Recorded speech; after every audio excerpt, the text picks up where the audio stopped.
do together the Thalpakatti Biryani. If you go towards Tamil Nadu and Dindigul side, you will find this Thalappakatti Biryani a lot. But over the years, they have started branches everywhere, and you can find it even in Dubai. We have this Thalappakatti Biryani as well. So here we go. Let's have a look at the ingredients. You can make it at your house in a very easy way and with all the ingredients that you have at your house. It's very flavorful and very nice biryani, and of course this is my 19th type of the biryani what I have a look at my previous videos. You can see the links of the biryanis what I have posted. So this will be my 19th type of the biryani. I have various kinds of biryani on my channel. I can't post all the I only can post the 4 end screen cards. Other than that, the links are behind or just below the description. Just have a look there. You can see the types of biryanis that I have posted. They are amazing ones. I guarantee you these biryanis you will really love it, because these are the biryanis that I make at my home very regularly. So if it is not nice, I have 2 critics at home who will not approve my food. So my food what I post on the channel are like all they like it like. So I'm sure you will say it's amazing, like it's so good, this biryani as well. So let's have a look at the ingredients. You need to do 3 steps and you get this beautiful biryani. So let's have a look at the ingredients. As I say always, when you look at the biryani, there is a lot of ingredients, but not as task like, the n number of stuff like. All the ingredients that you will find at your house, and very easily you can do it. I have taken here 500 grams of the chicken. What I have taken is with bone, and I have soaked it with some salt, 4 tablespoons of the curd, about 1/4 teaspoon of the turmeric powder, about 1/2 teaspoon of the chili powder. You add chili powder only for the meat what you need, and I have nicely mixed it up well, and I am resting it. Of course, you need to add salt also for what you need for this, okay? Then I have here in this bowl a small medium onion which is sliced and few sprigs of the curry leaves. You will need a little bit of lime juice to put it in the end. Then I will need some chili powder. I've kept here about 1 teaspoon and 1/4 teaspoon of the turmeric. That we will be adding it when I'm making the masala. And this is what makes the masala powder, what with the biryani we make this. So I have taken 1 tablespoon of the coriander seed, 1 piece of the cassia. This is the stone flour or kalpasi, which you call.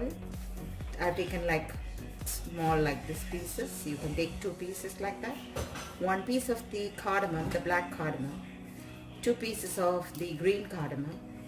I have 1/2 piece of the star anise, about 6 pieces of the cloves, 1 teaspoon of the pepper powder, the peppercorn, and the mace. This mace I've taken 1 small piece, 1/2 teaspoon of the cumin, 3/4 teaspoon of the fennel seeds. We're going to dunk all this into a pan without oil and just fry it little bit. So what happens is it's easy to powder it as well, and it'll release its flavors also very well.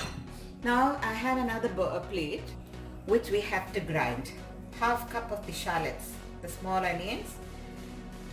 If you have ginger garlic paste, use 1 tablespoon of it. If you don't have, I like to use fresh, so I have it with me here like this. 1 big piece of ginger, about 6 to 8 pieces of the garlic, about 1/4 cup of, press your this thing and take about 1/4 cup or a handful of mint leaves, 2 handful of the coriander leaves, just 2 green chilies. Now keep in mind the spice level. You are adding spice here. You will be adding spice there and later in the masala. We are adding 2 pieces of the green chili here, and you remember you have added 1 teaspoon of the peppercorn in the masala powder what we are making.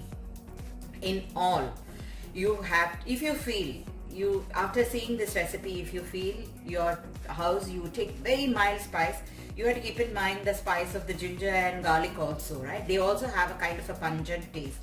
So if you want really low on the spice, control the spice here, and you control the spice in this red chili here. Normally I'm just adding 2 here. It won't give a great spice here. So that's all. But the pepper you have to add. In the masala you can't reduce it, because that's what we mix it with the rice and the chicken, and that's what gives a good flavor for the masala. So you can control the spice on these 2 parts here. So now after I slightly roast that, I will powder it. Just roast it for just easy purpose of our grinding. You don't have to brown or nothing you have to do. The cast is hot now. I'm just going to off the flame and allow it cool, and then I will grind it. Okay, that part is done. Add all these ingredients from the plate. Add some water to grind it to a fine paste. Onion.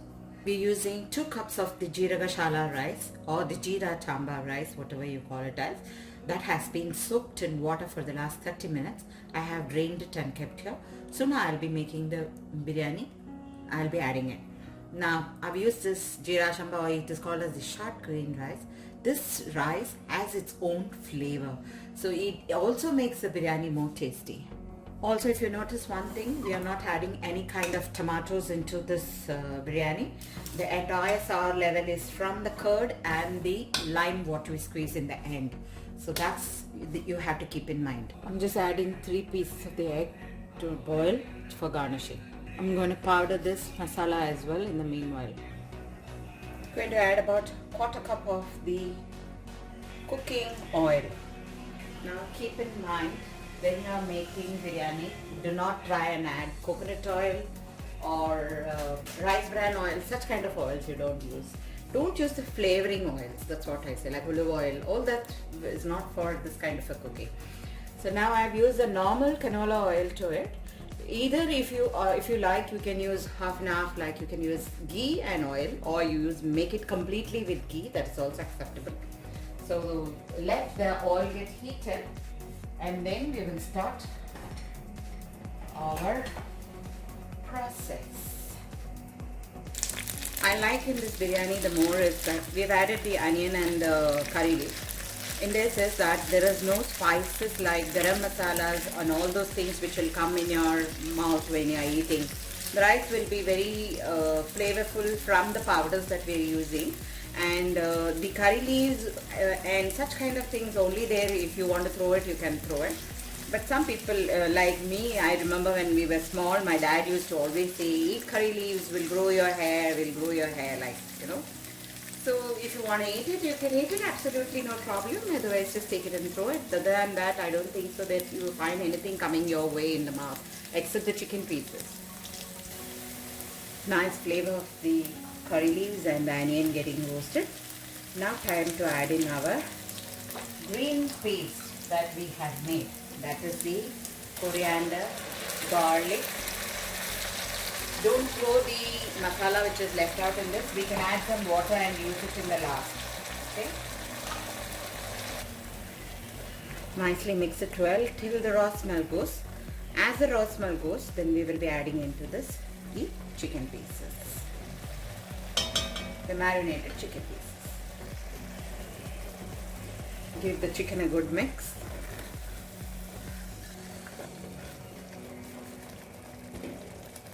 We'll check the final salt later.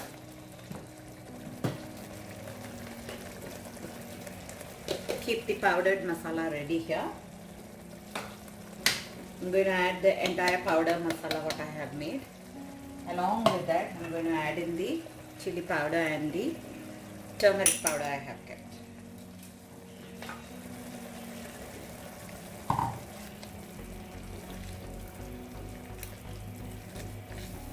Now there is a lot of masalas going to come here, and then there will be water also, right?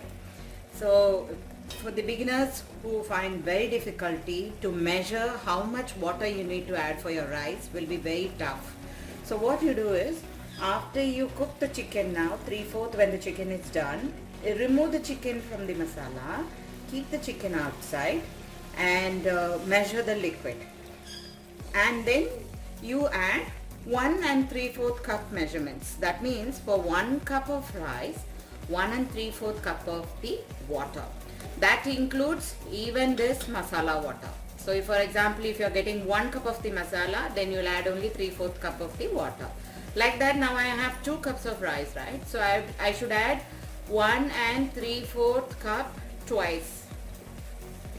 In my case, I know how to do this.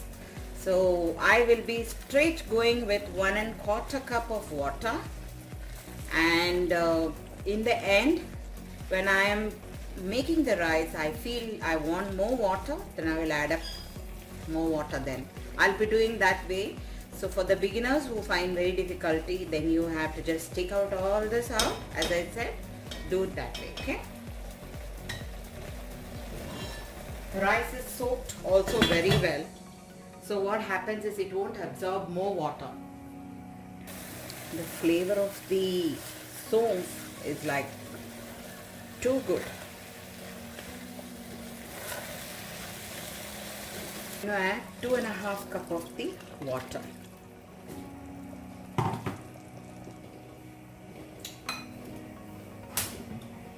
No salt at all, so I am adding a little more salt.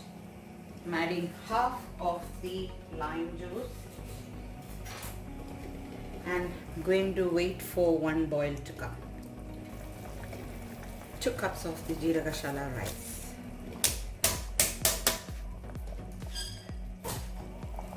Mix it well.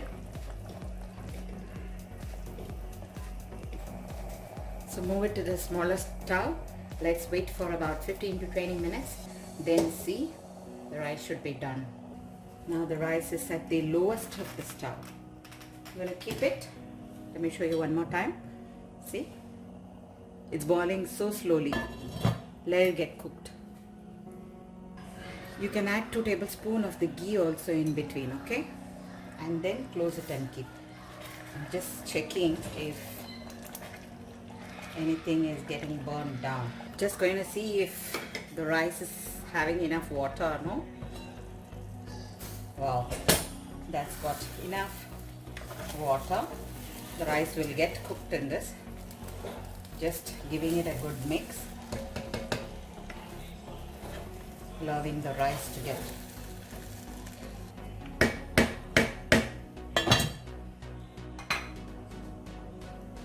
just check, open, and if the rice is done, remove it off. See, you can see white it will be if the rice is not done. The chicken is done. I'm going to off the flame. Just going to drop these eggs here. If you have ghee, you can just put on top of it. I'm not adding it. If you like, you do that. This is how we have made the Thalpakatti biryani. Very flavorful biryani. Thank you for watching me. Happy cooking and happy eating. Bye bye.